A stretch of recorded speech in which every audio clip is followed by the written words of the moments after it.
Waalaikumsalam warahmatullahi wabarakatuh. Alhamdulillah, hamdan wa syukronillah, la hawla wa la quwata illa billah.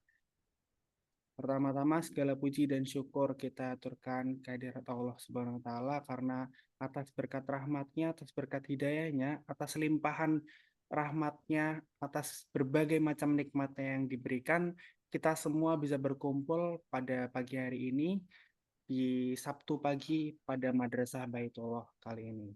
Tak lupa salawat serta salam selalu kita aturkan kepada junjungan kita Nabi Agung Nabi Besar Nabi Muhammad Shallallahu Alaihi Wasallam yang telah membimbing kita, yang telah mengajarkan kita bagaimana cara bertata cara agama, bagaimana kita bisa menyempurnakan agama kita bersama-sama di sini.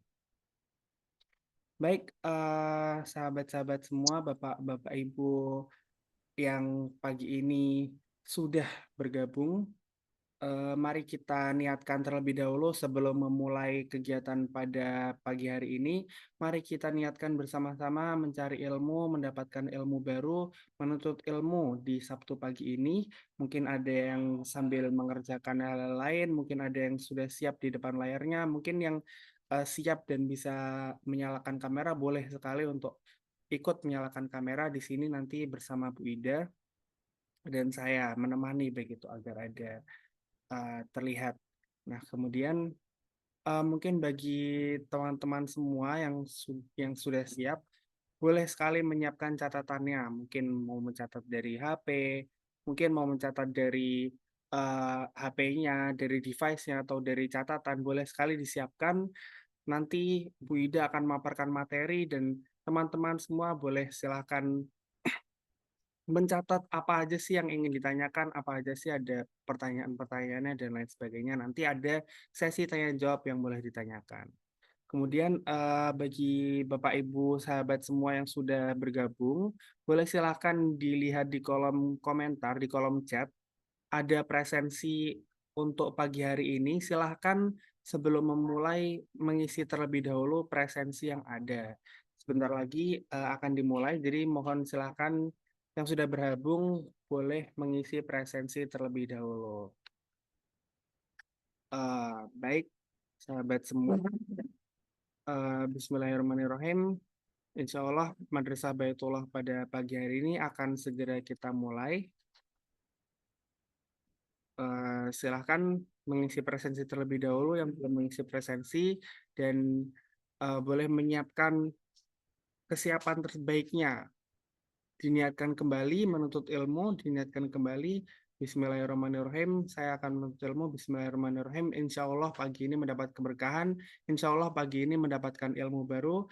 Insya Allah pagi ini bersama-sama di sini, bersama-sama dengan teman-teman yang lainnya, bersama-sama dengan Bu Ida, bersama-sama dengan kami dari Wonderful Umroh, bersama-sama kita menuntut ilmu di Madrasah Baitullah pada pagi hari ini. Baik, untuk Madrasah Baitullah pada pagi hari ini, temanya adalah agar anak menjadi teman masa depan. Jadi di sini nanti kita akan pelajari dari Bu Ida langsung bagaimana agar kita menyiapkan anak agar bisa menjadi teman masa depan, agar nanti kelak di masa depan anak kita itu bisa menjadi teman kita, menjadi orang yang akan bersamai kita dan seterusnya begitu. Baik, mungkin di sini Bu Ida sudah bergabung dengan kita. Silahkan, selamat pagi Bu Ida. Apakah Bu Ida sudah online? Ya, Bang Di. Assalamualaikum. Selamat pagi, Bang Di. Bagaimana kabarnya Bu Ida?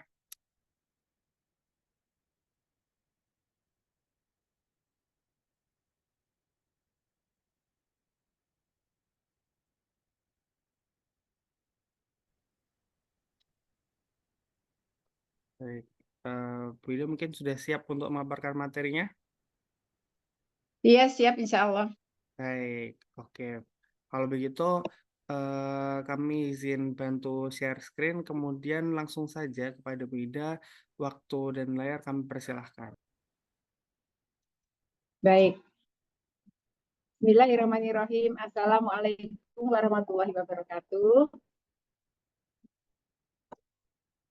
Alhamdulillah, asyhadu an la ilaha illallah wa asyhadu anna Muhammadan abduhu wa rasuluhu la nabiyya ba'dahu. Rabbi shrah li sadri wa yassir li amri wahlul 'uqdatam min lisani yafqahu qawli. Bapak Ibu yang dirahmati Allah, alhamdulillah perjumpaan pertama kita di Madrasah Baitullah tahun 2000 berapa? 25 ya. Alhamdulillah kita bisa bersama-sama melanjutkan kebaikan-kebaikan yang telah kita lakukan di tahun 2024. Ini adalah Madrasah Baitullah yang ke-81, Masya Allah ya. Nanti di acara yang ke-100, insya Allah kita akan selebrasi ya. Kita akan bareng-bareng membesarkan acaranya untuk kebaikan yang semakin meluas. Dan di tahun baru ini tentu ada harapan-harapan baru yang ingin kita lakukan. Sekalipun kita tidak merayakan tahun baru Masehi karena tahun baru kita adalah tahun baru Hijriah, akan tapi di setiap pergantian malam dan siang, di setiap pergantian waktu tentu ada tanda-tanda bagi orang yang berakal. Dan kita pun mengharapkan bahwa dari waktu ke waktu hidup kita akan jadi lebih baik, termasuk peran kita sebagai orang tua. Mengawali Madrasah Baitullah di tahun 2025 ini, sahabatku semuanya, tema yang dipilih sengaja adalah tema parenting. Mengapa? Karena ketika kita melakukan aktivitas parenting, sejatinya yang paling esensi adalah kita melakukan bagian yang terberat, yaitu mendidik diri kita sendiri.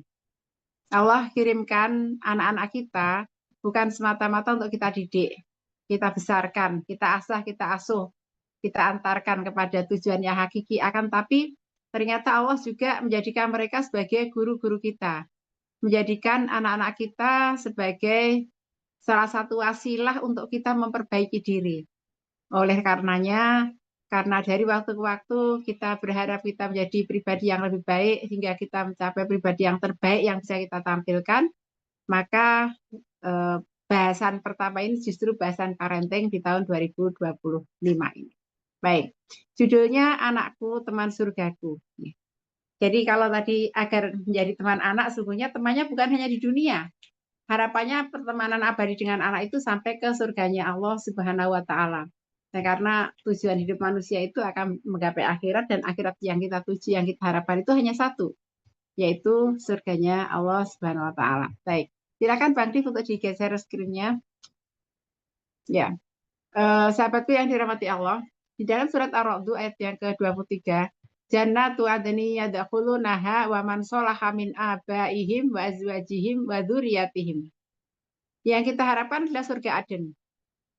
Yang kita dimasukkan di sana, siapa yang dimasukkan ke sana? Wa man sholaha min abaihim, dari orang-orang soleh dari bapak-bapaknya dan istri-istrinya dan anak cucunya. Harapan kita terhubung dengan anak cucu kita itu bukan hanya di dunia, tapi di surganya Allah SWT, yaitu surga Aden atau surga Firdaus ya. Semua surganya Allah insya Allah indah, dan kita mengharapkan surga yang tertinggi. Ini adalah sebuah visi di dalam kita memperbaiki diri dan visi di dalam kita melakukan proses parenting. Jadi harus kita tanamkan banget. Sebenarnya kalau kita ngasih makan anak kita tiap hari, kita membersamai mereka, mendidik mereka, kita masukkan mereka ke sebuah lembaga pendidikan, kita mencari nafkah, kita berbuat dalam rumah, adalah semuanya dalam rangka untuk kita melakukan proses perbaikan diri dan keluarga kita, menjaga mereka dari api neraka dan mengajak mereka ke dalam surganya Allah SWT. Visi itu menjadi timbangan bagi kita untuk memilih aktivitas, memilih sikap, memilih perkataan, dan juga memilihkan pendidikan terbaik untuk anak-anak kita, semuanya karena visi surga itu. Baik, silakan Bang Div untuk digeser. Nah, mengapa kemudian kita mengapa kita mementingkan untuk pendidikan anak? Di antaranya karena setiap amal-amal kita di dunia, kita berharap pada intinya itu menjadi amal yang tidak terputus hanya ketika di dunia. Usia manusia sangat terbatas, ya enggak? Coba teman-teman boleh ketikkan yang mau mengaku usianya berapa di kolom chat ya. Usia harapan hidup di dunia itu Kalau di Indonesia itu 63 tahun. Kalau di Jogja itu 67 tahun, lebih panjang 4 tahun. Adakah di sini yang sudah 63? Rasulullah 63 juga ya. Adakah wah 56? Masya Allah. Barakallah Pak ya. Masih punya waktu berapa ini kalau sampai 63 aja. Moga 41. Masya Allah ya. Ternyata ini usia-usianya di atas 40 ya. Berarti teman-teman saya perhatikan ini. Ya, ini orang-orang yang sudah mencapai kedewasaan dan kematangan ya karena sudah melewati usia 40. Masya Allah. Nah, coba dihitung. Kalau sebagaimana usia harapan hidup di Indonesia, misalnya di 73 tahun, 63 tahun, masih berapa sisa usia kita? Ya enggak?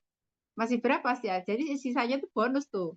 Bonus bahwa kemudian kita mendapatkan usia yang lebih panjang daripada usia Rasulullah Shallallahu Alaihi Wasallam yang eh, beliau wafat di dalam puncak kebaikannya dan kita berharap kita pun berharap meninggal di puncak kebaikan kita. Nah, oleh karena usia kita yang terbatas itu, kita ingin beramal, yang amal itu tidak pernah terbatas usia. Nah, dan itu Rasulullah ngasih clue-nya pada kita. Dengan hadis berikut ini ya, idza matal insanu in qata'a amaluhu illa min salasatin min sodakotin jariyatin ya. Sodakotin jariyatin wa ilmin yun tafa'u bihi wa waladin solihin yada'u lahu. Rasulullah memberikan clue pada kita tentang cara agar ketika nafas kita berhenti, ketika badan kita ditimbun dengan tanah, ketika sudah tidak bisa lagi beramal, itu amalnya masih mengirimkan pahala kepada kita. Yaitu harta jariah, sedekah jariah. 2, ilmu yang bermanfaat. Dan 3, doa anak yang soleh. Ya teman-teman, 3 hal ini akan kita bahas di, kalau teman-teman nanti mengikuti namanya proposal hidup ya. Wonderful Journey. Nah, kita sudah menyusun itu. Wonderful Journey, kita akan menyusun bagaimana langkah-langkah kita untuk mendapatkan ketiganya. Tapi pada kesempatan siang hari ini, pagi hari ini, yang akan kita bahas adalah bab yang ketiga, yaitu menjadi anak yang soleh. Mendidik anak yang soleh yang mendoakan orang tua.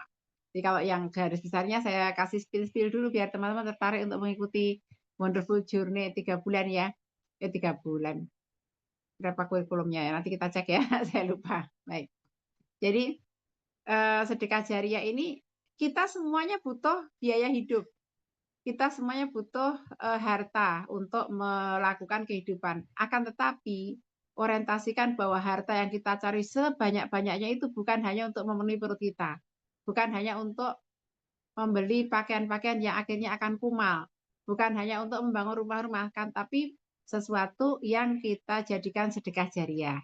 Makanya setiap dari kita silakan punya cita-cita untuk bisa berwakaf tanah, berwakaf rumah, berwakaf hal-hal yang bisa bermanfaat karena itu yang akan menyambungkan pahalanya terus walaupun kita sudah wafat. Jadi pikirkan setiap kali kita mencari uang dengan cara yang baik, dengan susah payah misalnya ya, dengan mudah pun juga mungkin, maka pikirkan bahwa harta-harta ini sebenarnya sebagiannya akan kita upayakan untuk menjadi sedekah jariah. Dan di usia di atas 40 harusnya persentase sedekah jariah menjadi lebih besar daripada di usia sebelumnya. Bahkan mungkin lebih besar daripada kebutuhan-kebutuhan yang kita pakai. Kalau kita makan butuhnya cuma seberapa, pakai baju butuhnya cuma seberapa, beli pulsa juga cuma seberapa, tapi sedekah jariah kita bisa berikan yang terbaik, yang terbesar, yang tertinggi, yang sebanyak-banyaknya. Maka teruslah bekerja, berproduksi pada dalam hal ini dalam rangka untuk mendapatkan sedekah jariah yang sebanyak-banyaknya. Ya, saya doakan teman-teman semuanya nanti bisa menjadi tuan tanah yang berwakaf tanah di mana-mana sehingga tanah itu berhenti. Ya. Wakaf itu artinya berhenti ya, wakaf itu kan berhenti, berhenti dan nanti dia hanya untuk kita saja. Kemudian ilmu yang bermanfaat juga demikian. Jadikan ilmu yang bermanfaat. Ilmu yang bermanfaat itu adalah ilmu yang bisa menambahkan rasa takut kita kepada Allah. Ilmu yang bisa menambahkan, mendorongkan kita beramal lebih banyak. dan juga ilmu yang kita ajarkan kepada orang lain. Nah, ketika kita ajarkan pada orang lain, maka dia menjadi ilmu yang bermanfaat, ilmu yang akan terus mengalir pahalanya kepada kita ketika teman-teman kita, ketika orang yang mendapatkan ilmu dari kita itu, mereka mengamalkannya. Maka walaupun ajal sudah menjemput kita, dan kita menanti hari kiamat sampai ribuan tahun, ilmu kita dipakai, maka Masya Allah, subhanallah, ilmu itu akan memberikan kiriman-kiriman pada kita, pahala-pahala ketika terus disampaikan kepada orang-orang selanjutnya. Dan yang terakhir adalah doa anak yang soleh. Artinya, mari kita daya upayakan seluruh apa yang kita miliki potensi itu untuk menjaga keluarga kita dari api neraka, untuk menjadikan anak-anak kita itu soleh ya, dan soleh dan muslih. Anak-anak yang mereka soleh untuk dirinya sendiri dan mereka menjadi para pelaku kebaikan. Silakan Bang Rif digeser slide-nya. Nah, sahabatku semuanya, anak itu bisa mendorong surganya orang tua. Jadi kalau mengapa tadi kita tujuannya surga itu ya, jadikan anak teman masuk surga. Jadikan anak adalah karpet merah kita menuju surga. Dan juga jadikan orang tua menjadi karpet merah kita menuju surga. Karena apa? Di sini Rasulullah menyampaikan bahwa anak-anak itu bisa mendorong surganya orang tua. Masya Allah ya. Sesungguhnya seorang benar-benar diangkat derajatnya di surga, lalu dia bertanya, dari mana ini? Dijawabnya, karena istighfar anakmu untukmu. Masya Allah ya. Jadi diantaranya selain harta yang tadi sudah kita upayakan untuk menjadi bagian dari harta jariah, di antara ilmu yang sudah kita ajarkan untuk menjadikan ilmu itu ilmu yang bermanfaat, akan tapi juga ada satu aset lagi. Ya, aset lagi yaitu berupa anak soleh yang dia akan mendoakan orang tuanya. Masya Allah. Dia akan beramal untuk orang tuanya. Cara kita berbakti pada orang tua itu kan diantaranya dengan kita bersedekah atas nama orang tua kita. Orang tua yang sudah wafat itu lebih membutuhkan baktinya seorang anak daripada ketika dia masih hidup. Kalau orang tua masih hidup, dia masih bisa untuk mendapatkan pahalanya sendiri. Tapi orang tua yang sudah wafat, cara dia mendapatkan pahala dari anaknya adalah ketika anaknya anak soleh. Anaknya melaksanakan kebaikan yang pernah diajarkan orang tuanya, anaknya bersedekah atas nama orang tuanya, berdoa, beristighfar untuk orang tuanya, dan itu ternyata bisa mengangkat surga orang tuanya. Masya Allah, merinding tidak ibu? Ya, seberapa kekuatan kita untuk mengumpulkan bekal menuju surga. Sedangkan surga itu adalah dimasuki dengan rahmat Allah. Karena kasih sayang, karena rahmat Allah lah kita bisa masuki surganya.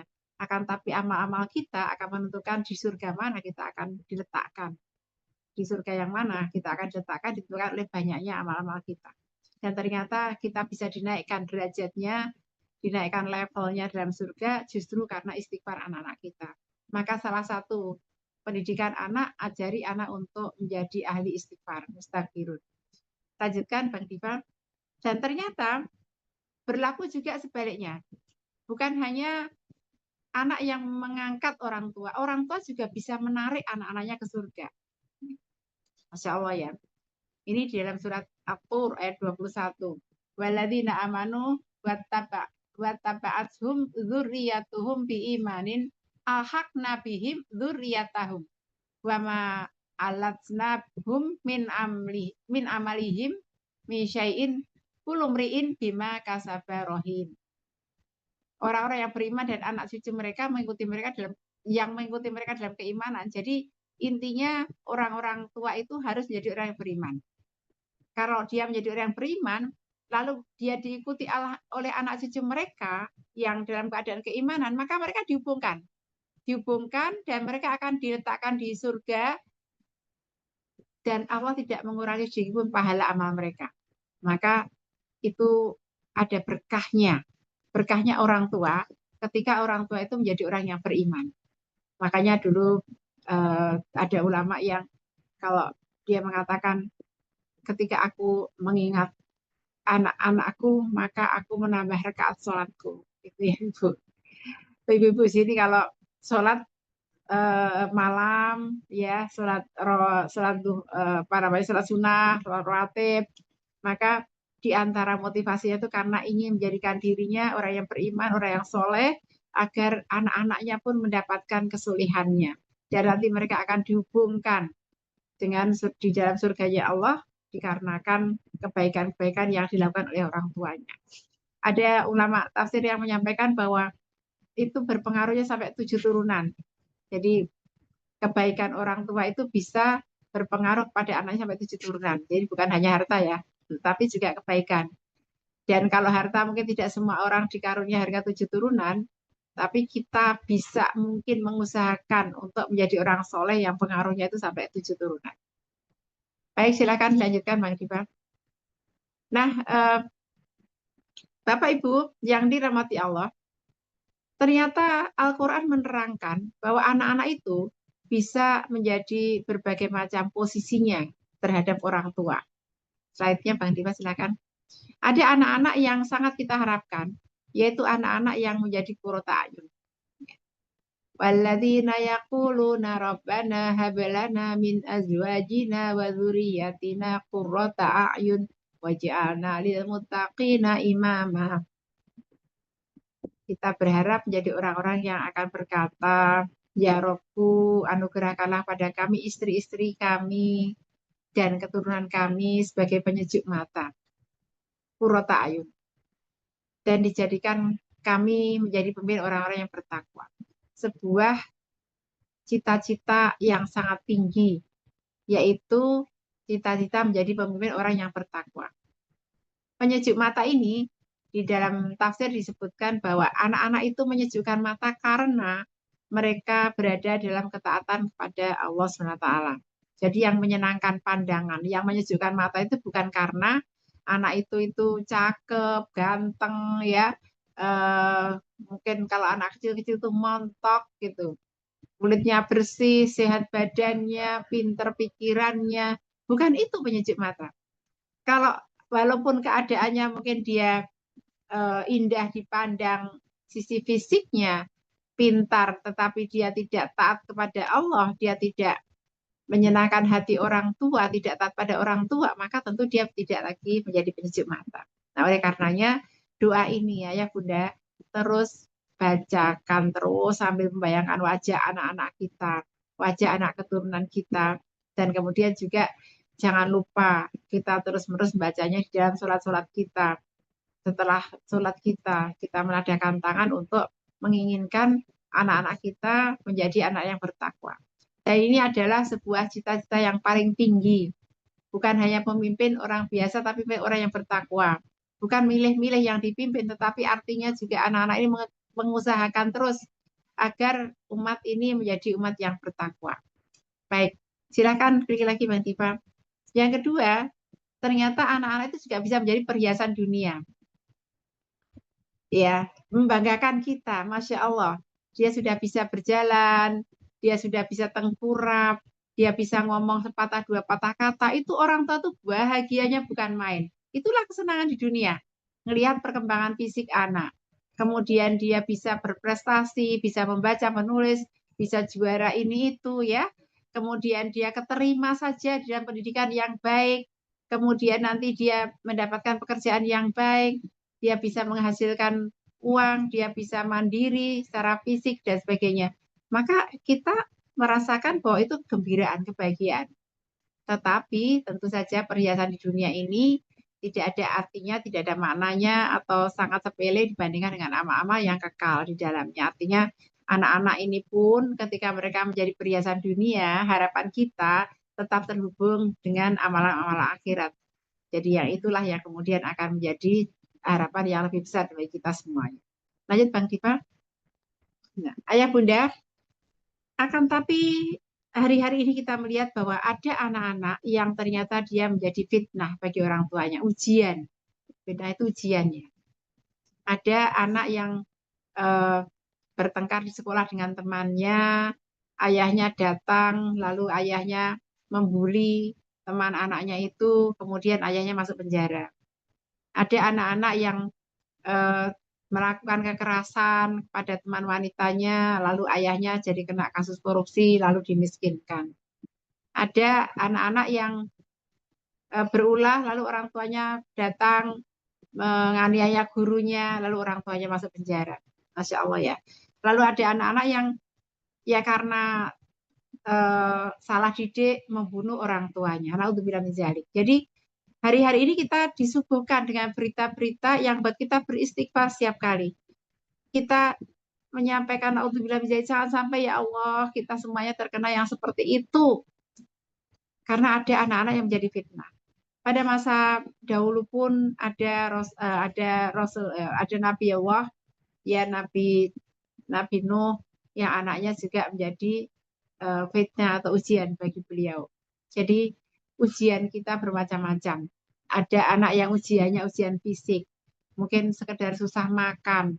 Ada anak yang sakit-sakitan, tapi juga anak yang menguji emosi orang tua, apalagi di masa-masa mereka remaja. Kadang-kadang orang tua sampai capek emosinya ya, karena anak-anak yang berulah. Apalagi ada anak-anak yang memusuhi dakwah orang tuanya. Anak-anak yang justru eh, kemarin ada sahabat yang menyampaikan anaknya ada yang murtad, ada yang lepas jilbab, ada yang menjadi seorang feminis ya dan sebagainya. Ini ada ujian bagi orang tuanya dalam pendidikan anak. Maka hari ini sahabatku, ketika melihat anak-anak kita dalam kebaikan, syukuri, peluk mereka ya, jadikan itu alasan untuk kita terus berbuat lebih baik lagi. Bagi Anda yang hari ini anak-anaknya masih menjadi ujian, maka jangan pernah putus asa dalam mendidik anak. Karena kita tidak tahu sejarah anak itu di kemudian seperti apa, di kemudian hari seperti apa. Anak-anak yang hari ini sepertinya anak-anak yang menyenangkan, yang qurrata ayun bisa jadi di masa-masa selanjutnya dia menjadi ujian bagi orang tua. Anak-anak yang hari ini menjadi ujian bagi orang tua dengan kesabaran orang tua, dengan pendidikan terus-menerus, dengan keikhlasan orang tua, dengan keridhaan orang tua, kita berharap nanti dia juga akan menjadi qurrata ayun pada saatnya. Nah, keberhasilan mendidik anak ini akan kita saksikan ketika kita nanti berkumpul di surganya Allah Subhanahu wa taala, bukan di dunia semata-mata. Yang keempat, anak bisa menjadi musuh bagi orang tua. Bukan sekedar fitnah, tapi benar-benar menjadi musuh. Naudzubillah min dzalik, jangan sampai kemudian orang tua membesarkan musuh-musuhnya sendiri. Di sini dimulai dengan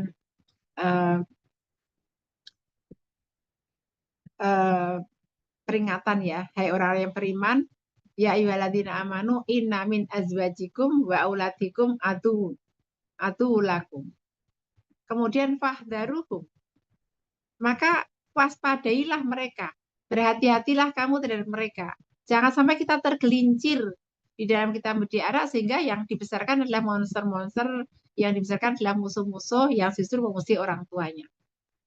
Maka di sini disampaikan juga langkahnya seperti apa. Maka jika kamu maafkan dan tidak marahi serta mengampuni mereka, sesungguhnya Allah Maha Pengampun lagi Maha Penyayang. Ya. Memaafkan anak dalam persoalan-persoalan yang bukan syariat yang sepele ya, dalam kesalahan-kesalahan yang bisa ditolerir.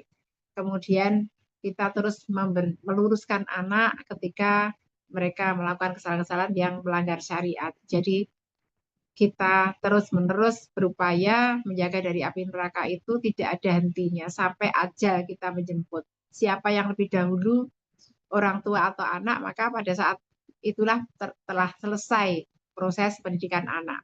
Walaupun anak kita sudah punya anak-anak juga, bahkan anak kita sudah punya cucu-cucu juga, maka sepanjang kita masih punya nafas, kita pun masih punya kewajiban untuk tawasau bil haq, tawasau bis sabr dengan mereka.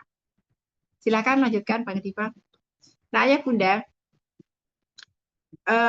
mengapa kita ini sebagai orang tua harus mendidik anak? Ya. Ketika seorang laki-laki menikah dengan seorang perempuan, di antara tujuan pernikahan di dalam tarbiyatul aulad di Islam adalah untuk melahirkan keturunan. Karena hanya keluargalah institusi sah resmi yang boleh melahirkan keturunan. Kalau tidak ada pernikahan, tidak ada keluarga, maka dia bukan menjadi haknya untuk melahirkan keturunan. Begitu ya. Nah, artinya juga menikah itu kita harus siap untuk mendidik anak-anak kita. Kita harus siap memiliki anak-anak kita. Dan itulah memang tugas seorang pemimpin. Dia akan dimintai pertanggungjawaban atas kepemimpinannya. Kulukum ro'in, wa kulukum mas'ulun an ro'iyati. Setiap kalian adalah pemimpin dan kalian pasti akan dimintai pertanggungjawaban atas apa yang dipimpin. Dan seorang amir, ro'in, seorang raja adalah pemimpin. Kemudian seorang laki-laki, seorang suami, ar-rajul juga pemimpin, ro'in juga. Memimpin siapa? Memimpin keluarganya. Istrinya juga pemimpin di rumah suaminya dan juga anak-anaknya. Maka kita semuanya pemimpin dan pasti akan dimintai pertanggungjawaban atas kepemimpinan kita. Nah, seorang ayah, seorang ibu, itu pasti nanti Allah akan meminta pertanggungjawaban atas amanah anak-anak yang dititipkan kepada kita. Memang sebagian waktu anak-anak kita titipkan pada guru-guru mereka. Akan tapi nanti siapa yang ditanya oleh Allah tetaplah kita. Makanya ayah bunda harus memilih sekolah yang baik, memilih guru-guru yang baik, karena di sanalah pertanggungjawaban kita kepada Allah, jihad kita, ya semahal apapun pendidikan yang harus kita keluarkan, itulah jihadnya orang tua. Menghasilkan, melahirkan anak-anak yang soleh dan solihah itu tidak murah, ya, tidak murah. Maka kita harus mencari nafkah untuk memenuhi hak-hak guru-guru anak-anak kita.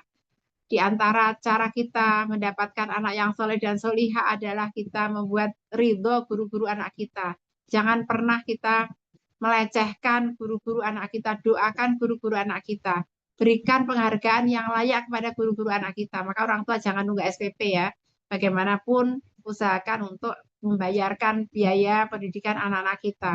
Bagian dari tanggung jawab kita di dalam mendidik anak. Lanjutkan Bang Dipa.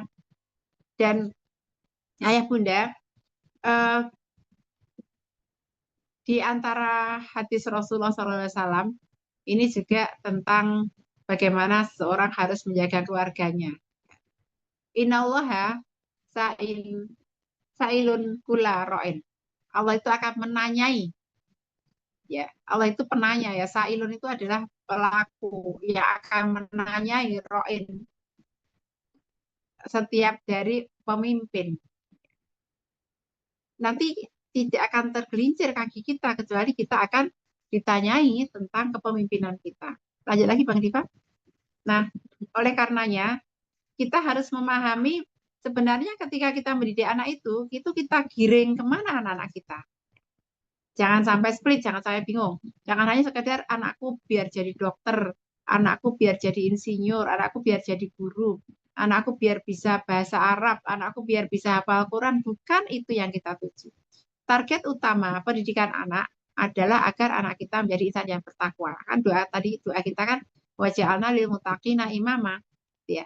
Nah, mengapa menjadi insan yang bertakwa?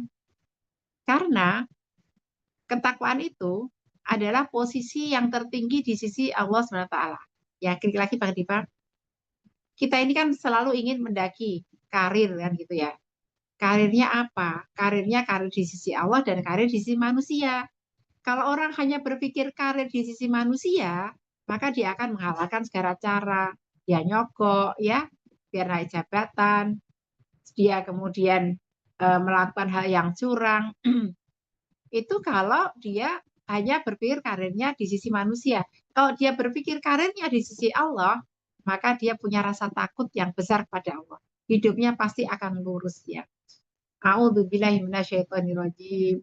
Ya ayuhan nasu inna khalaqnakum min dzakarin wa untha wa ja'alnakum syu'uban wa qabaila lita'arafu. Inna akramakum indallahi atqakum. Innallaha alimun khabir. Hai manusia, sesungguhnya kami menciptakan kamu dari seorang laki-laki dan seorang perempuan. Lalu berbiak menjadi bangsa-bangsa bersuku-suku untuk apa? Lita'arofu, untuk saling kenal mengenal. Nah, di dalam proses interaksi antar manusia ini, ternyata yang paling mulia di sisi Allah, indallah ya, adalah yang paling tinggi ketakwaannya. Ini takwa itu Rasulullah mengatakan at-taqwa hahunna sambil menunjuk dadanya. Artinya takwa itu adalah rahasia seorang manusia, seorang insan dengan Rabb-nya, dengan Allah SWT.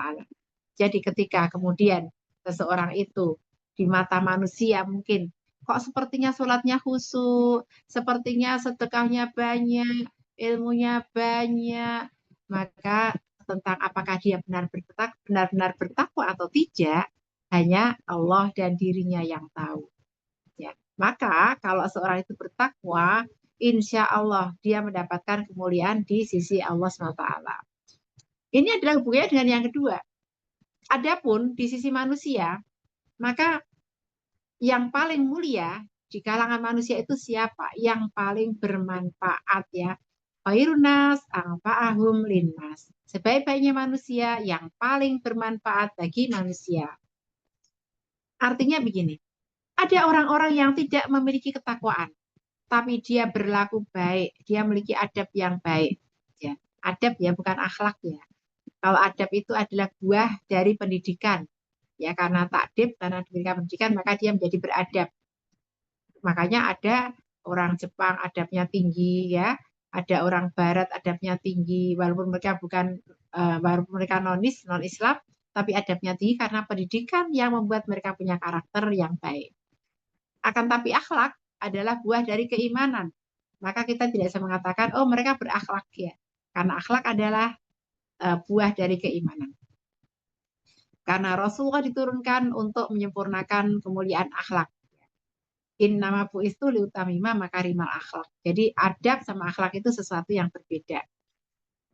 Walaupun penampakannya bisa mirip, bisa sama. Kemudian ternyata orang-orang ini walaupun dia bukan orang yang Islam, tapi dia berbuat baik, maka manusia menghargai dia.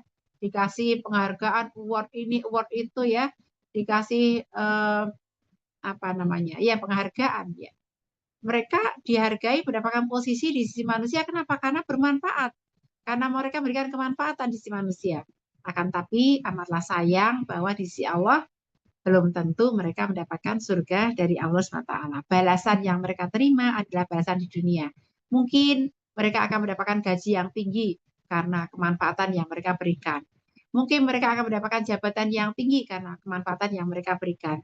Mungkin kedudukan sosial di masyarakat, menjadi pemimpin, leader di kalangan komunitas ya, dan orang-orang suka untuk memberikan balasan kebaikan kepada dia.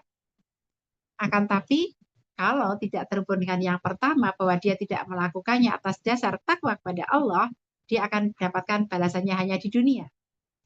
Dan sebaliknya seharusnya orang yang bertakwa itu menjadi orang yang berusaha sekuat tenaga bermanfaat bagi manusia.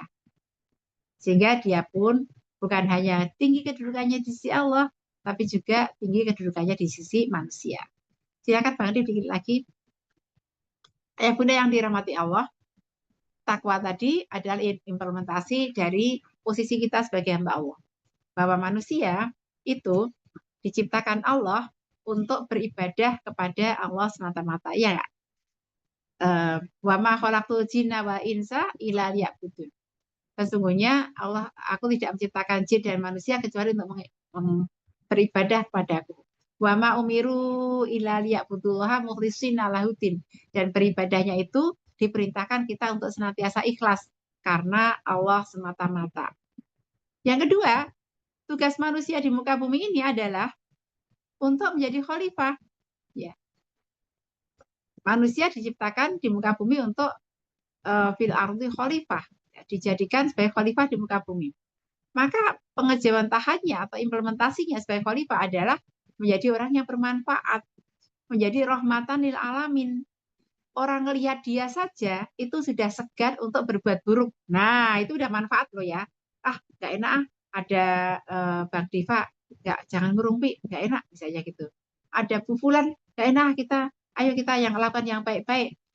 Keberadaan orang yang bertakwa itu membuat orang lain itu sudah terhalang dari berbuat buruk. Oh, ini manfaat yang luar biasa loh. Dia belum ngomong, dia baru kelihatan blegernya saja atau baru dengar namanya saja sudah terinspirasi.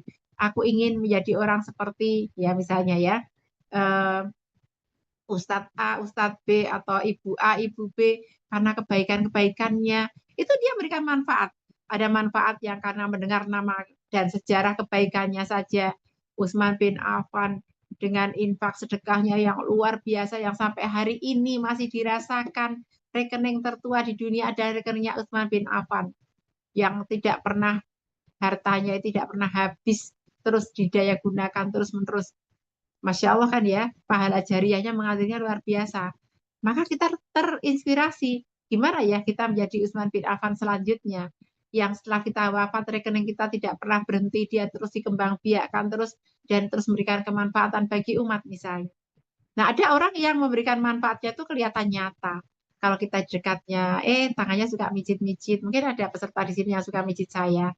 Kalau ketemu saya langsung pijit-pijit, boleh ngaku ya. Ada Bunda Rahma, ada Bunda Farida. Biasanya datang langsung pijit. Lalu kerasa tuh, ternyata seneng ya kalau dekat dengan ibu itu. Kita dapat nasihat kebaikan, kita dipijit-pijit, kadang dikasih makanan, ya, kadang dikasih dikasih ditolong masalahnya, dipinjemin uang misalnya. Jadi seseorang yang memberikan manfaat itu akan disukai oleh orang-orang yang banyak. Tapi kalau dia memberikan manfaat dengan dasar bertakwa, maka dia akan disukai sama Allah. Nah, gitu. Mau yang mana? Hanya disukai manusia saja atau disukai manusia dengan disukai dengan Allah.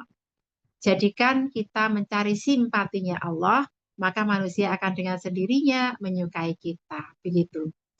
Ini ya tujuan atau target dari mendidik anak. Lanjut, Pak Diva. Nah, kemudian ayah bunda, modal seorang pendidik itu apa? Modalnya adalah takwa. Ayah bunda, hari ini mungkin ada yang merasakan berat membayar sekolah, boleh ya. Mau ngaku atau nggak ngaku nih ya. Berat nggak sih bayar pendidikan anak-anak kita? Masuk TK aja udah berapa, masuk SD berapa, masuk boarding school berapa, kuliah itu Masya Allah ya, sekarang mahal sekali, ada uang pangkalnya, ada UKT-nya, UKT-nya itu udah berjenjang-jenjang dapat yang paling tinggi, belum tiap hari anak minta makan, minta uang saku, minta pulsa, Masya Allah, banyak sekali modal apa pendidikan anak. Iya Bu, benar Bu Neneng, setuju berat. Tapi perhatikan, wa mayattaqillaha yaj'al lahu makhrajan wa yarzuqhu min haitsu la yahtasib. Ternyata semua yang berat-berat itu akan menjadi ringan ditebus dengan ketakwaan. Kenapa? Karena akan diberi rezeki dan jalan keluar dari tempat yang tidak disangka-sangka. Kadang-kadang itu ada orang tua datang pada saya dengan wajah yang sedih, dengan berurai air mata, mengeluhkan anaknya, kayak jalan buntu, anakku bagaimana lagi ya Bu, usia sudah 22 tahun, pagi dibangunkan sholat subuh susah, akhirnya Bu, daripada saya bertengkar setiap hari, karena nyuruh dia sholat subuh, akhirnya saya udahlah terserah sholat subuh apa enggak sholat subuh. Naudzubillah min dzalik ya. Kemudian ada lagi anak saya Bu, minta ini itu, minta motor ya, saya tidak punya duit. Kalau dia tidak diberikan, dia mengancam mau mogok sekolah misalnya. Dan lagi, ada lagi yang dia mau mengancam membunuh orang tuanya kalau tidak diberi uang, misalnya. Ada sampai seperti itu. Naudzubillah min dzalik. Nah, ternyata apa yang harus kita lakukan? Kita tebus semuanya itu dengan takwa. Ayah bunda semuanya. Mari kita di sepertiga malam bangun, sholat malam, berdoa, menangis kepada Allah, mengadukan problematika kita, problematika mendidik anak, problematika rezeki ya, karena butuh biaya banyak buat mendidik anak. Kita belajar parenting ke sana kemari, membaca buku-buku yang banyak. Tetap saja kadang-kadang tidak bisa mendapatkan jawaban dari pertanyaan-pertanyaan problem-problem mendidik anak. Akan tapi ayah bunda, kalau kita bertakwa kepada Allah, jawaban itu didatangkan oleh Allah. Solusi itu didatangkan oleh Allah. Tahu-tahu itu, oh anak kita sadar. Tahu-tahu kita dihubungkan dengan orang yang bisa menyadarkan anak kita. Itu adalah pertolongan Allah. Jadi nangis sama Allah ya, nangis sama Allah, minta sama Allah, janjinya diberi jalan keluar dalam mendidik anak dan diberikan rezeki untuk membesarkan anak kita, untuk membuat mereka menjadi baik, untuk kemudian membiayai pendidikan mereka, memberi makan mereka, memfasilitasi mereka dengan semua fasilitas yang terbaik. Modalnya ayah bunda bukan modal sarjana kita, bukan modal status sosial kita, jabatan kita, bukan. Modal mendidik anak adalah modal takwa. Lagi klik lagi Bang Tip, silakan. Nah ya Bunda, kita bicara tentang pertemanan dengan anak, maka penting sekali bahwa orang tua itu terhubung dengan anak-anaknya, memiliki bonding atau ikatan dengan anak-anaknya. Mengapa ini dipentingkan? Ayah Bunda, anak-anak yang punya ikatan kuat dengan orang tuanya, mereka ingin menjadi seperti orang tuanya. Ya, mengapa ada guru, anaknya jadi guru, ada dokter, anaknya jadi dokter, ada penyanyi, anaknya jadi penyanyi ya. Orang tuanya pemain film, anaknya main film, orang tuanya olahragawan, anaknya olahragawan. Orang tuanya memperhatikan kebersihan, kerapian, anaknya juga begitu. Ini berlaku dalam hal apa saja. Kemarin saya belajar tentang bukunya Marie Kondo. Marie Kondo itu ikon dunia ya tentang kerapi-rapian rumah. Jadi saya pun kemudian ingin sekali merapikan rumah saya yang berantakan. Karena ternyata merapikan rumah itu juga merapikan hati, merapikan emosi, merapikan rumah itu merapikan hidup kita. Dan semoga merapikan akhirat kita. Marie Kondo itu ketika usia 5 tahun, jadi kalau di Jepang, ya mungkin yang pernah ke Jepang konon, anak-anak masih di preschool itu pun mereka sudah dilibatkan seminar dan bakat mereka. Ditanyalah oleh bu guru TK-nya, anak-anak siapa yang akan bantu bu guru beres-beres ruangan, yang mau bertanggung jawab untuk rapinya ruangan kita, ruangan kelas kita. Dari sekian banyak murid itu tidak ada yang menunjukkan jari kecuali Marie Kondo. Anak 5 tahun itu mengajukan diri untuk rapi-rapi ruangan. Dan ternyata dia terinspirasi oleh ibunya dan neneknya yang senantiasa rapi-rapi ruangan. Ayah Bunda, berkacalah ya, kalau anak kita susah diatur, mungkin karena kitanya susah diatur. Kalau anak kita suka membantah, mungkin karena kitanya suka membantah sama Allah atau sama orang tua kita. Kalau anak kita sholatnya nggak khusyuk, mungkin juga karena kita sholatnya nggak khusyuk. Jadi anak itu akan menjadikan orang tuanya role model, apalagi jika orang tuanya ini dekat, memiliki bonding yang kuat dengan anaknya. Yang kedua, anak akan mudah dinasihati. Kenapa? Nasihat itu hanya bisa masuk dari orang yang dekat, yang dia sayangi, yang dia cintai. Anak tidak ingin mengecewakan orang yang dia cintai. Kalau dia cinta sama orang tua, dia tidak mau orang tuanya menangis. Dia tidak mau orang tuanya bersedih, dia tidak mau orang tuanya berduka, dia pasti ingin membahagiakan orang tuanya, dia ingin menghormati orang tuanya. Kalau anak tidak dekat dengan orang tuanya, yang terjadi setiap hari dia ingin mengecewakan, menyakiti hati orang tuanya, ingin menyusahkan orang tuanya. Iya, baik. Terima kasih ya. Nanti untuk anak yatim saya jawab. Pasti begitu. Itu kejadian banyak. Di mana orang-orang tua ini ketika mereka merasa selalu dikecewakan oleh anaknya, saya tanyakan, Bu, tadi ya Ibu yang mungkin anaknya nggak mau bangun sholat subuh. Itu saya tanyakan, apakah Ibu bekerja? Iya, Bu. Saya dari pagi sampai sore bekerja. Anak-anak kecil saya titipkan ke pembantu dan ketitipan ke orang tua saya. Jadi kurang ikatannya. Karena saya pulang dia sudah tidur. Memetiknya Bu, setelah dia dewasa, ternyata kelihatan anak ini suka mengecewakan orang tuanya. Naudzubillah min dzalik ya. Jadi kuatkan bonding. Nanti ya yang masih punya anak-anak kecil dipeluk anaknya. Kalau udah besar ditanya mau dipeluk apa enggak. Kalau masih kecil-kecil, masih balita, masih belum usia 7 tahun, belum balik, itu senang mereka dipeluk-peluk orang tuanya. Udah gede ditanya suka dipeluk apa enggak.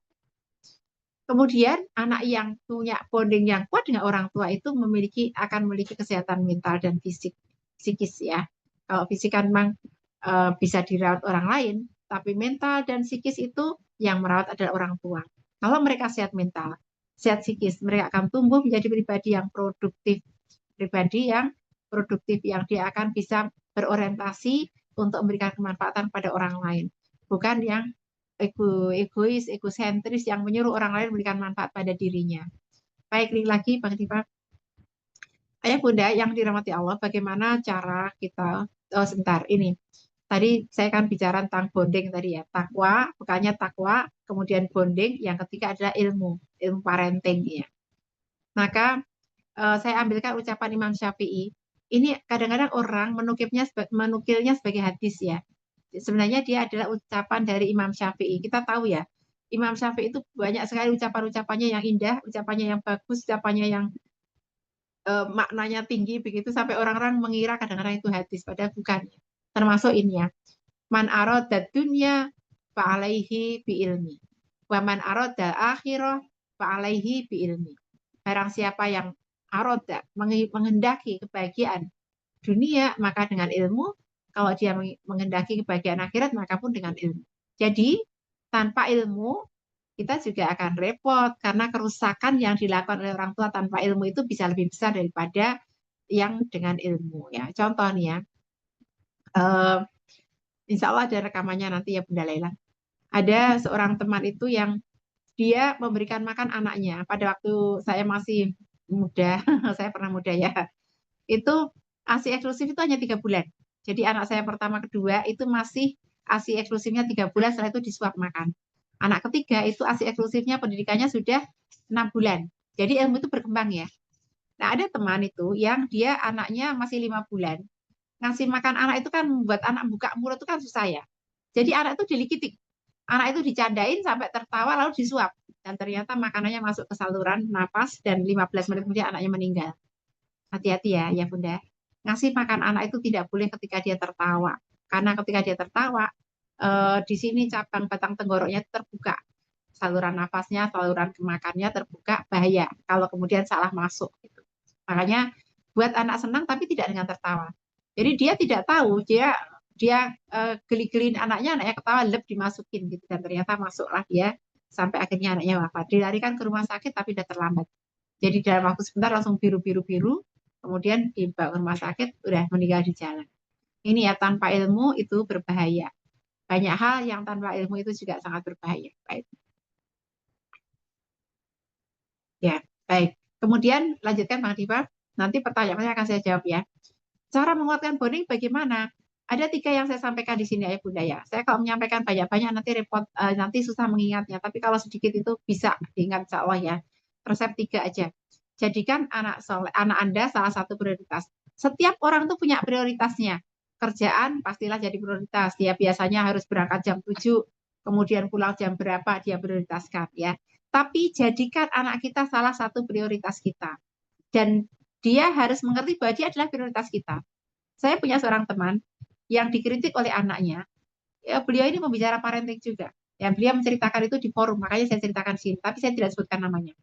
Saya tahu karena saya satu forum sama beliau. Beliau mengatakan begini, pada suatu hari, anak saya yang kelas 5 SD, anak pertama anaknya kritis, mengatakan begini, ayah itu tidak bisa membedakan antara teman dan keluarga. Kaget kan si ayah? Bayangkan, seorang ayah pembicara parenting, dan dikatakan oleh anak yang kelas 5 SD, ayah tidak bisa membedakan antara teman dan keluarga. Tapi karena dia adalah orang yang bijaksana, dia bertanya pada anaknya, wahai anakku, nggak pakai wahai ya nak, mengapa kamu punya pendapat demikian? Mengapa menurutmu ayah tidak bisa membedakan antara teman dan keluarga? Nah, ini mengatakan begini, ayah tuh udah 3 kali janji sama aku untuk menemani aku beli alat tulis ya ke sebuah toko gitu. Jadi dia mengatakan begitu. Yang pertama dulu nggak jadi karena ayah ada teman ayah yang datang. Yang kedua nggak jadi lagi karena ada teman ayah yang ngajak ayah untuk keluar makan. Yang ketiga karena ayah ada teman ayah di luar kota yang ngajak ketemuan. Jadi ketika dia mengatakan seperti itu, ketika ayahnya mengatakan begini, Kak, ke tokonya lain kali aja ya. Ini tiba-tiba ada teman ayah yang ngajak ketemuan gitu. Jadi gitu. Anaknya udah 3 kali ini ditunda, di reschedule jadwal pergi dengan ayahnya itu, dan semua alasannya karena teman. Kemudian anak ini mengatakan begitu, ayah itu nggak bisa membedakan antara keluarga dan teman. Harusnya kan keluarga itu dipentingkan. Wah, ayahnya langsung, waduh gitu ya. Dia tidak marah, dia terima kasih ya kakak. Jadi kita ini kadang-kadang nggak bisa bilang tidak pada teman kita yang mengatakan misalnya, Bu Ida, saya lagi di Jogja nih, mau ketemuan yuk, sekarang saya lagi di kafe mana misalnya. Lalu saya lagi main sama anak saya, lalu tiba-tiba, ntar ya nak, ibu ketemu temennya dulu, gitu ya. Karena temennya baru melintas, sudah 25 tahun nggak ketemu misalnya. Kita harus berani menunjukkan pada anak kita bahwa anak kita prioritas kita.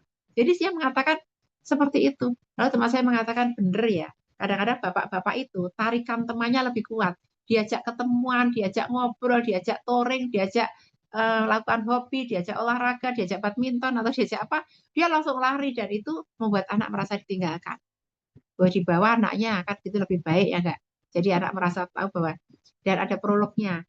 Ayah akan nganter kamu untuk membeli alat tulis, tapi temani dulu ayah ketemu temennya ayah ya. Nah gitu kan.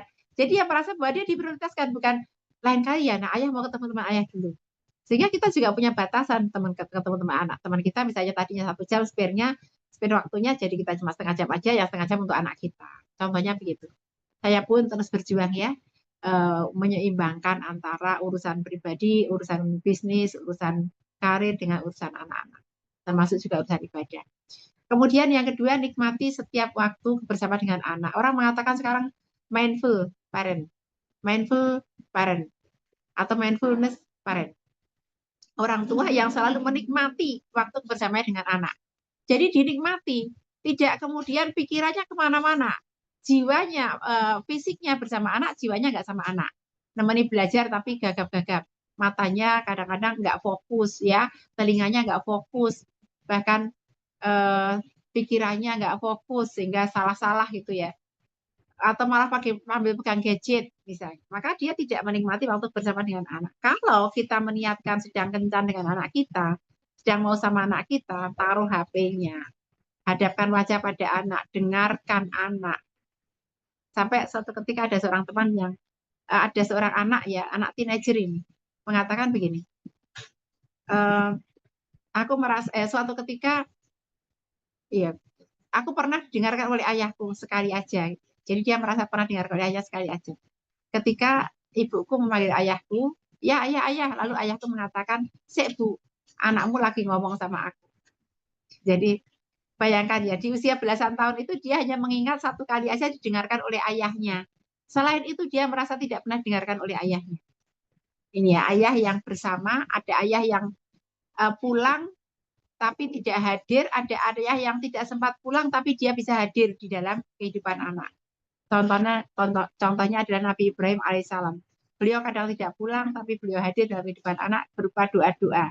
Kalau sekarang selain doa-doa, ayah bisa tambahkan kehadiran materi, kehadiran secara pakai online ya, bisa seperti itu. Tapi ingat untuk menambah waktu bersama dengan anak untuk melakukan bonding, dan waktu itu berkualitas. Yang ketiga ini ya, tambahkan kualitas dalam bersama dengan anak. Contoh tambah kualitas itu begini. Tadinya omongannya datar-datar ya, sekarang omongannya lebih dalam lagi. Tadinya kegiatannya itu sendiri-sendiri, sekarang kegiatan bersama gitu ya, masak bersama, melakukan hobi bersama, nyalon bersama misalnya. Ini adalah bagian dari menambahkan waktu berkualitas pada anak. Dan tanyakan kepada anak, apa aktivitas yang menyenangkan yang dia inginkan lakukan bersama orang tuanya gitu. Itu dirancang sebelumnya. Minggu depan kakak ingin melakukan apa ya? Gitu ya, agar tersambung waktunya bersama dengan anak. Ini lagi Bang Diva. Nah, langkahnya apa sekarang untuk bangun bonding orang tua anak? Ini agak saya beri banyak, lima langkah ya. Yang pertama, ayah bunda, dari waktu ke waktu nyatakan rasa cinta dan kasih sayang Anda kepada anak dengan lisan, dengan perbuatan sesuai bahasa cintanya. Jadi dengan lisan itu harus, orang tua harus mengatakan, ibu sayang kamu, bapak sayang kamu ya, ibu cinta kamu, ibu sayang kamu, kita panggil dia sayangku, cintaku misalnya. Anak merasa dia disayangi. Kalau tidak pernah terucap itu, anak bisa bener nggak sih orang tua aku tuh sayang sama aku gitu ya. Kita harus mengucapkannya. Selain itu dengan perbuatan. Kalau kita mengatakan ibu itu marah sama kamu karena sayang sama kamu, itu nggak sinkron ya. Marah itu bukanlah ekspresi sayang. Marah itu bukanlah metode mendidik anak. Makanya nggak boleh mengatakan begitu dan nggak boleh marah-marah pada anak. Tegas harus, disiplin harus, tapi marah tidak. Ya, ingat ya seperti itu. Nyatakan sampai anak merasakan rasa cinta dan sayang itu. Kita bisa bertanya balik pada mereka. Kamu tahu nggak ibu sayang sama kamu? Menurut kamu ibu sayang nggak sama kamu? Menurut kamu bapak sayang nggak sama kamu? Kalau dalam skala 0 sampai 10, sayangnya bapak kamu itu berapa nilainya? Sayangnya ibu kamu itu berapa nilainya? Itu kita nanya rapot sama anak kita. Ah, ibu sayangnya sama aku cuma 4 lah. Berarti kita punya rapot merah nih. Ibu cuma 5 rapot merah nih. Ayo tingkatkan minimal KKM. KKM-nya berapa? 7 misalnya. Oke. Kalau anak mengatakan, ah ibu nggak sayang sama aku. Ya, saya pun nanya sama anak saya ketika masih kecil dulu. Anak saya mengatakan, ya Umi kadang baik, kadang nggak baik, kadang sayang, kadang nggak sayang. Karena apa? Kapan Umi tidak sayang? Kalau Umi nggak boleh main game lah, itu namanya sayang, ya. Tapi ternyata persepsi sayang anak itu beda sama sayangnya orang tua. Orang tua melarang anak Main game misalnya dikira anak tidak sayang, padahal itu adalah bagian dari rasa sayang orang tua, tidak ingin, tidak rela waktu anak habis untuk sia-siaan. Yang kedua, melakukan kegiatan bersama anak dengan fokus dan mindful. Tadi saya sudah sampaikan ya, harus fokus, harus mindful gitu ya. Apa ya, belajar bareng, kegiatan rumah tangga bareng, hobi bareng, bermain. Penting banget ketika anak kita masih kecil ya. Sudah gede-gede pun senang main Uno, kita ketawa bareng ya, main lompat tali, main olahraga dan seterusnya, itu menyenangkan. Bermain. Bermain itu ternyata menyenangkan orang tua dan anak. Anak orang tua pun masih suka bermain-main. Lakukan permainan bersama kelompok ya, itu akan membuat bondingnya makin kuat orang tua dengan anak. Yang ketiga, mendengarkan dan mengobrol dengan anak. Bukan ceramah. Kalau orang tua banyak bicara, itu namanya ceramah. Menasihat, anak nggak suka.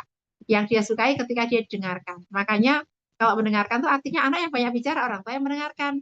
Kalau mau ngobrol itu timbal balik, orang tua ngomong, anak dengan ngomong. Kalau ceramah, nah orang tua yang banyak ngomongnya, anaknya diem sambil marah misalnya, bahaya ini ya. Mengobrol dengan anak, sempatkan ya. Jangan lewat gadget, taruh gadgetnya, sempatkan mengobrol dengan anak. Yang keempat, menciptakan memori indah setiap hari. Nah ya, eh, hari-hari kita itu ya kayak kayak gitu aja, bangun jam berapa, mandiin anak, masak dan seterusnya, cuma gitu-gitu aja. Akan tapi kita bisa menambahkan nilai lebih di sana untuk menciptakan memori indah. Contoh nih ya, sekali misalnya makan malam itu lampunya dimatiin pakai lilin, ya kayak gitu ya. Sekali makan malam itu di halaman belakang pakai tikar gitu ya, pakai lampu emergency atau pakai bakar-bakar. Jadi punya memori indah, sebuah rumah tempat pulang, orang tua tempat kasih sayang, dia akan ingat itu. Kemudian memasak makanan kesukaan anak misalnya ya, memberikan hadiah kejutan pada anak dan macam-macam yang bisa kita lakukan untuk menciptakan memori indah bersama dengan anak. Yang terakhir adalah perhatikan kebutuhannya dan juga termasuk kebutuhan apresiasi pada setiap pencapaian anak. Ya, ada seorang remaja yang menuliskan begini, kalau aku pergi ke rumah budeku, beliau bertanya kepada anaknya tentang hari-harinya di sekolah. Kalian tadi sekolah ngapain? Kamu tadi ngapain? Ada kesulitan apa? Dan seterusnya. Kadang-kadang kalau aku di sana, aku juga ditanyain. Dia mengatakan, sungguh aku pun ingin ibuku menanyai aku, tapi ibuku sangat sibuk. Ayahku sangat sibuk, jadi tidak bertanya kepadaku. Sedih nggak, Bun? Jadi anak ini ternyata nunggu-nunggu ditanya oleh orang tuanya. Bagaimana perasaannya? Apa pengalamannya hari ini? Tapi orang tuanya itu jarang bertanya seperti itu. Bahkan dia mengatakan, aku pun ingin ditanyai, tapi ya sudahlah ibu sibuk. Jadi kalau dia, bahkan dia ngelihat sepupunya saja ditanya oleh orang tuanya, dia ingin, dia iri. Walaupun dia juga di situ ikut ditanya, tapi kalau dia pulang ke rumah dia tidak ditanya. Maka orang tua bertanya pada anak, dari mana nak? Kamu tadi senang-senang ya? Gitu. Gimana kabarmu hari ini? Di sekolah tadi apa yang menyenangkan? Ada temanmu yang baik enggak? Dan sebagainya. Jadi perhatikan dan apresiasi ya. Kadang orang tua itu menganggap bahwa ketika anak berlaku baik itu wajar, normal, tidak diapresiasi. Tapi kalau anak berlaku salah langsung ditegur, langsung disalahin. Jangan ya dek, jangan seperti itu. Nah, kita mencoba untuk fokus pada kebaikan anak. Dia datang mengucapkan salam. Assalamualaikum. Alhamdulillah anakku pulang. Tidak lupa mengucapkan salam. Hebat. Ya, begitu itu diapresiasi. Kok dengar azan dia berwudu. Alhamdulillah anakku rajin sholat. Kemudian dia makan dihabiskan. Kalau masih kecil ya, kalau udah gede sabangdi makan dihabiskan ya nggak usah dipuji. Karena ngabis-ngabisin makan gitu. Tapi kalau masih kecil, dia makannya habis, wah kita tepuk tangan, alhamdulillah makannya habis kan begitu.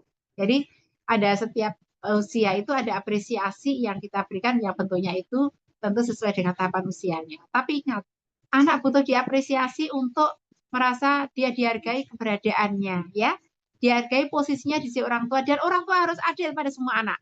Jangan hanya anak-anak tertentu yang selalu dipuji-puji, anak yang lain malah dibully, jangan dibully. Bullying yang sangat sering terjadi adalah bullying orang tua pada anak.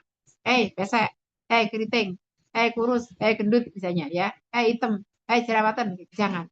Orang tua tidak boleh body shaming, tidak boleh membuli anak, baik dari sisi perilakunya maupun dari sisi fisiknya. Dari sisi perilaku memang diingatkan tapi tidak dibully.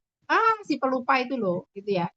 Si anak yang apa suka bantah itu namanya udah bullying. Kita mendingan mengatakan hal-hal yang positif pada anak kita. Perhatikan kebutuhannya dan apresiasi pencapaian anak. Insya Allah 5 hal ini kita lakukan, bonding orang tua anak akan jadi kuat. Lanjutkan lagi Bang Tif. Ya Bunda, sepertinya sudah habis ternyata materi saya. Semoga bermanfaat. Mari kita saling berdoa. Saya pun minta doa dari sahabat semuanya. Semoga saya juga bisa mengantarkan anak saya menuju surganya Allah SWT. Dan nanti kita semuanya ya, ada 93, tadi paling banyak 96 orang yang hadir di sini. Saya doakan semoga anak-anaknya semuanya menjadi soleh dan solihah, menjadi anak sahabat surga, menjadi anak yang bisa menjadi karpet merah menuju surga, dan kita pun menjadi orang tua yang bertakwa, anak-anak kita menjadi orang tua yang bertakwa, mendapatkan kebahagiaan di dunia dan di akhirat. Dan utamanya lagi semoga ya Bunda, saya selalu iri dengan orang-orang yang bisa membawa keluarganya ke tanah suci bersama dengan anak, bersama dengan istri ya. Semoga di sini 2025 Allah karuniakan rezeki bisa pergi berumroh, berhaji ke tanah suci bersama dengan anak istrinya, bersama dengan mertuanya, orang tuanya, ya. Dan kalau bisa membadalkan bagi orang tuanya sudah wafat, insya Allah. Allahumma amin. Assalamualaikum warahmatullahi wabarakatuh.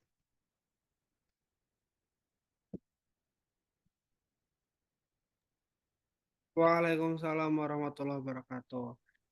Waalaikumsalam, jazakallah khairan kepada Bu Ida yang telah menyampaikan materinya, luar biasa sekali. Bismillahirrahmanirrahim teman-teman semua. Semoga kita bisa menjadi sahabat anak kita, menjadi teman anak kita, menjadi pendidik pertama anak kita, agar anak kita nanti bisa merasa dekat dengan kita.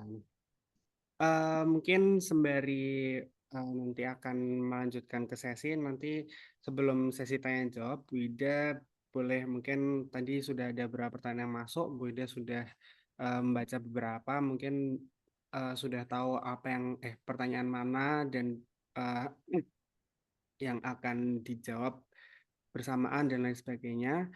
Sebelumnya dari kami, dari Madrasah Baitullah, ingin menginfokan terlebih dahulu mengenai program-program kami dari Wonderful Umroh. Bismillahirrahmanirrahim. Kami dari Wonderful Umroh kami memiliki paket-paket umroh dan haji yang kami sediakan. Yang pertama ada program umroh kami. Program umroh kami mulai dari harga 25 jutaan, mulai dari bulan Januari tahun ini hingga Syawal nanti, ada di 2025, di Syawal nanti. Ada di paket umroh hemat 25 jutaan, ada umroh Ramadan 2025, ada juga spesial umroh bersama Pak Cah di bulan Syawal 2025. Kemudian selain program-program umroh, kami juga memiliki program haji khusus, daftar sekarang berangkat 7-8 tahun lagi. Kemudian kami juga menyediakan haji yang super spesial, haji spesial Furoda, daftar sekarang berangkat tahun depan. Insya Allah akan dibersamai oleh Ustadz Cahyadi. Kami juga menyediakan badal haji dan umroh, menyediakan dana talangan, prosi haji dan umroh, dengan program umroh dulu, bayar kemudian. Kami dari Wonderful Umroh juga membuka kemitraan berkhidmah bersama Wonderful Umroh. Keuntungannya kami akan nanti ada bagi hasil, kemudian bagi mitra juga akan mendapatkan pembinaan, marketing tools gratis, serta bisa berangkat umroh dan haji gratis. Mari wujudkan niat kita ke Baitullah. Silahkan bisa hubungi admin Wonderful atau perwakilan dan agen terdekat di daerah Anda. Mari bergabung bersama keluarga Wonderful Umroh. Insya Allah semua bisa ke Tanah Suci. Kemudian kami juga ada program terdekat yang insya Allah akan dilaksanakan di Klaten. Jadi boleh bagi Bapak Ibu, teman-teman semua, sahabat-sahabat semua yang lokasinya di Klaten, yang tinggalnya di Klaten dan sekitarnya, bisa mengikuti. Di sini ada coming soon, insya Allah ada program baru kami, Madrasah Baitullah. Ini adalah wadah pendidikan dan pembinaan bagi pribadi dan keluarga muslim yang ingin menggapai kebahagiaan tanpa batas di dunia maupun di akhirat. Nah, madrasah ini hadir didedikasikan untuk mereka-mereka yang mau membangun rumah tangga, yang baru akan membangun, mereka yang sudah berumah tangga di bawah 10 tahun, dan mereka yang sudah berumah tangga lebih dari 10 tahun. Alhamdulillah selama ini Madrasah Baitullah sudah kita laksanakan bersama-sama ya di Sabtu pagi. Nah, mengingat begitu banyaknya respon, mengingat begitu banyaknya minat yang masuk dari madrasah ini, insya Allah YASR dari Klaten sebagai mitra dari Wonderful Umroh memandang perlu untuk menghadirkan Madrasah Baitullah kepada masyarakat Muslim, terutama di Klaten. Nah, untuk itu, YASR akan menggelar seminar keluarga dengan tema Merangkai Kasih Menjemput Surga, sekaligus sebagai launching Madrasah Baitullah yang akan dilaksanakan spesial di Klaten yang nanti diproses pendidikan dan pembinaannya secara offline penuh. Nah, mari Bapak, Ibu, Saudara, sahabat-sahabat Wonderful Umroh yang lokasinya ada di Klaten, yang tinggalnya di daerah dekat Klaten, Klaten dan sekitarnya, boleh sekali mendaftarkan diri, sudah ada nanti bisa hubungi admin untuk menanyakan registrasi pendaftarannya kemana, nanti akan diarahkan oleh admin kami, begitu.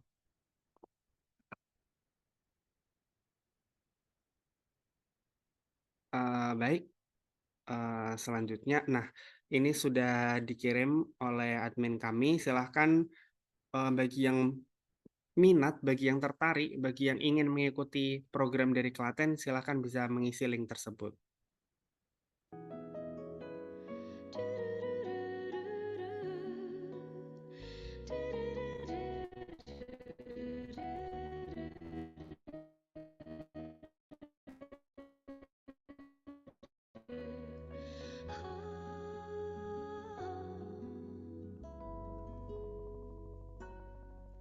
Harta yang paling berharga adalah keluarga.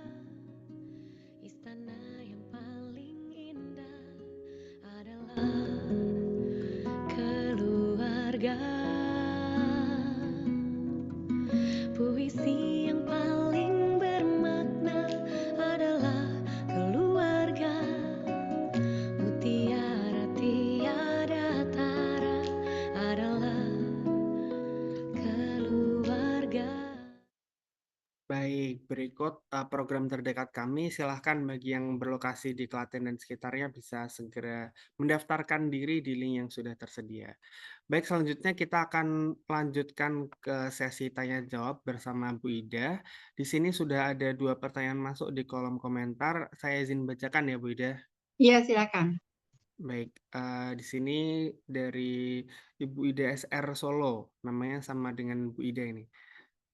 Bismillahirrahmanirrahim. Bagaimana dengan anak yatim Ustazah? Mereka tidak punya role model figur seorang bapak, terutama untuk anak lelaki. Saya harus bagaimana sebagai single mom? Alhamdulillah anak-anak saya dua-duanya di pondok. Meski demikian, mereka dekat dengan saya.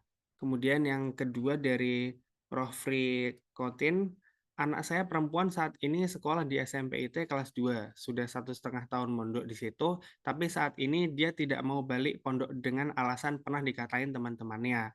Dia nampak seperti trauma dan malu karena masalahnya sudah nyebar. Ketika kami sampaikan untuk balik pondok, dia tidak mau dan nampak seperti marah jika kami bicara tentang pondok. Kami sudah nasihati, kami ajak bicara, tapi jawabannya selalu tidak tahu. Bagaimana ya Bu agar dia mau balik ke pondok SMP IT boardingnya lagi? Monggo Bu Ida silahkan. Oke, baik. Terima kasih Bang Diva dan seluruh peserta, pertanyaan yang luar biasa ya. Yang pertama, saya jawab yang kedua dulu ya, tentang anak yang tidak mau balik ke pondok karena mengalami mungkin bullying secara verbal atau non-verbal, atau juga mungkin karena merasa ada hal yang tidak menyenangkan di sana. Ya Bunda, penting di sini untuk menggali ya masalahnya itu seperti apa. Jadi Bunda bisa mendekati anak, kemudian mencoba untuk mengerti apa harapan-harapan dia. Yang kita sampaikan kan sebenarnya bukan ke pondoknya, tapi bahwa dia harus menjadi anak yang belajar. Dia harus membekali diri dengan ilmu-ilmu. Maka pondok hanyalah salah satu caranya. Sehingga mungkin di mana dia akan merasa nyaman untuk belajar menjadi lebih baik itu perlu kita tanyakan pada anak. Yang kedua, bahwa masalah itu untuk dihadapi, bukan untuk dihindari. Jadi masalah itu akan selalu ada. orang yang suka mengejek, menyebarkan fitnah atau menyebarkan aib itu ada di mana-mana. Mau di pondok, mau tidak di pondok, mau di lingkungan pertemanan, dimanapun akan selalu ada. Oleh karenanya, justru dia diajak untuk bagaimana sikap yang positif ketika menghadapi yang seperti itu. Kemudian Bunda juga perlu untuk berkomunikasi dengan pihak sekolah, apakah asrama musyrifahnya atau kemudian gurunya yang mengetahui masalah itu sehingga bisa dibantu untuk penyelesaian terbaik di lingkungan sekolah. Nah, selain itu tentu kita harus tahu ada hal-hal itu yang tidak dalam kemampuan anak. Jadi ada anak-anak itu yang kemampuan menerima masalahnya itu, ambang masalahnya itu rendah. Jadi dengan trigger yang kecil dia tidak akan sanggup. Ada anak-anak yang memang mentalnya sangat kuat. Kita harus hati-hati pada anak yang rentan ini, karena orang tua ada yang kemudian menganggap menyepelekan ya. Alah cuma kayak gitu aja kamu nggak berani, cuma kayak gitu aja kamu nggak mau. Dan ternyata anaknya benar-benar nggak kuat. Sehingga ibu harus bisa mengukur apakah anak ini benar-benar sudah tidak kuat atau dia masih bisa untuk dibujuk untuk bisa ditangani gitu.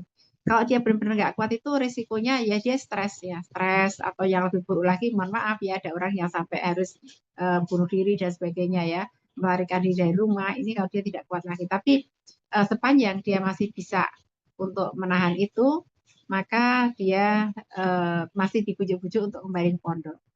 Ya, kalau yang kedua tadi alternatifnya ya dia harus mengalami penyembuhan dulu.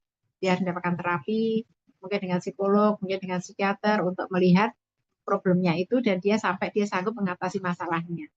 Yang kita pentingkan adalah anak ini menjadi anak yang sehat mental dan tangguh. Sehingga nanti dia akan menghadapi dunianya sendiri. Orang tua mendidik anak itu menyiapkan anak untuk ditinggalkan karena kita tidak selalu bersama dengan mereka dan menyiapkan anak untuk menghadapi dunia yang keras. Jadi kita tidak selalu bisa kemudian membantu mereka mengatasi masalahnya. Mereka yang harus bisa mengatasi masalah mereka sendiri. Yang kita bantu adalah anak itu sehat mental, dia berani menghadapi masalah dan tentu berbeda-beda satu anak dengan anak yang lain. Begitu ya Bunda ya. Dan tak lupa didoakan terus karena dengan doa-doa kebaikan insya Allah anak kita bisa terjaga. Kemudian yang terakhir, pertanyaan terakhir aja ya Bang ya, bahwa bagaimana dengan anak yatim? Ini sudah role modelnya sudah jelas Rasulullah Shallallahu Alaihi Wasallam ya, jelas ya. Bagaimana Rasulullah itu anak yang bahkan yatim sejak masih dalam kandungan ibunya, gitu. Kemudian dia segera menjadi piatu ketika dia masih usia balita, masih 5 tahun usianya. Nah, maka siapa yang kemudian harus mengambil alih pengasuhan sosok laki-lakinya? Kalau di sini ya kakeknya, pamannya kan gitu. Kita melihat pada Rasul. Nah, kalau misalnya orang tua mengatakan, lah aku ini jauh ya dari keluarga besar, nggak ada kakeknya, nggak ada pamannya, bisa gurunya, ya bisa gurunya. Maka kalau di sekolah itu role modelnya, alhamdulillah ya di boarding school role modelnya adalah ustadz-ustadznya, begitu ya. Atau kalau dia punya kakak, maka kakaknya bisa demikian. Jadi apalagi kalau dia sudah dewasa, kita bisa mengembalikan lagi role modelnya adalah Rasulullah SAW dan juga para sahabat. Maka ayah bunda bacakan cerita-cerita tentang Rasulullah. Sirah Nabawiyah itu kajian wajib di rumah. Kemudian juga bacakan kisah-kisah para sahabat, bacakan kisah-kisah para nabi, ya sehingga anak memiliki role model yang lengkap di sana. Kalau mereka belajar tentang para nabi saja, mereka akan mendapatkan ketangguhan di dalam kehidupan mereka. Mereka akan mendapatkan warisan keimanan dari para nabi. Kemudian ketika mereka belajar dari para sahabat, mereka akan mendapatkan teladan akhlak mulia. Jadi begitu Bunda untuk menerapkan role modelnya. Untuk yang mengharapkan buku-buku sirah boleh nanti Wapri admin ya, nanti saya sampaikan referensi buku-buku sirahnya karena ada buku-buku sirah yang menurut saya itu majas banget ya. Majas itu apa? Ampuh banget itu untuk membentuk karakter keimanan anak ya. Untuk membentuk karakter pribadi anak. Jadi boleh Wapri saya nanti atau Wapri admin ya buku apa yang direkomendasikan Bu Ida yang bisa bentuk karakter untuk role model anak-anak kita. Walaupun dia anak yatim, ibu memilih tidak menikah lagi, maka dia tetap bisa mendapatkan role modelnya. Saya kira begitu Bang Diva. Ayah bunda semuanya dari saya cukup sekian. Mohon maaf lahir dan batin. Ambil cerita yang baik dan tinggalkan cerita yang buruk. Mari kita mulai 2025 ini dengan lebih bersiap menjadi orang tua, selalu belajar, meningkatkan ketakwaan kita dan berdoa menyerahkan semuanya kepada Allah. Semoga Allah bimbing kita, mudahkan kita, kuatkan kita, kayakan kita untuk membesarkan anak-anak kita. Terima kasih. Assalamualaikum warahmatullahi wabarakatuh. Waalaikumsalam warahmatullahi wabarakatuh. Baik, jazakallah khairan kepada Wida atas sesi yang sudah disampaikan di Madrasah Baitullah dan juga tanya jawabnya. Alhamdulillah sudah jam 7. Alhamdulillah Madrasah Baitullah pada pagi hari ini sudah selesai.